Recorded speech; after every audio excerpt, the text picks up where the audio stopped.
Nosocomial infections cause thousands of deaths and cost the healthcare industry millions of dollars each year. This can be avoided if healthcare personnel and patients know and practice the proper precautions. One study showed that hospital personnel only wash their hands 40% of the time before interacting with patients.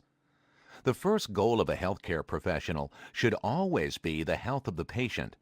Proper and frequent hand washing by personnel is the most important method of preventing transmission of nosocomial infections. Healthcare workers should wash their hands thoroughly before and after interacting with patients. Proper disinfection and sterilization of equipment also helps to minimize nosocomial infections. Healthcare workers should wear personal protective equipment when appropriate.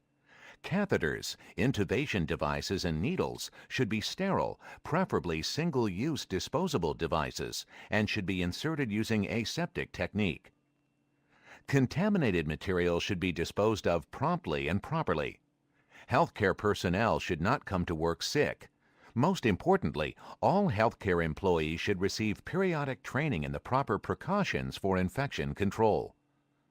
Physicians should prescribe antibiotics only when necessary, and antibiotics should be rotated within a hospital setting so that resistance is minimized.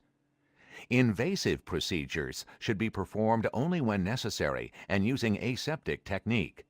Immunosuppressive drugs should be used only when necessary, and extra precautions should be taken to minimize exposure of the patient to microorganisms. Patients can prevent nosocomial infections by following the directions of their healthcare professionals. If a patient notices a healthcare worker not following the suggested precautions, they should bring it to their attention.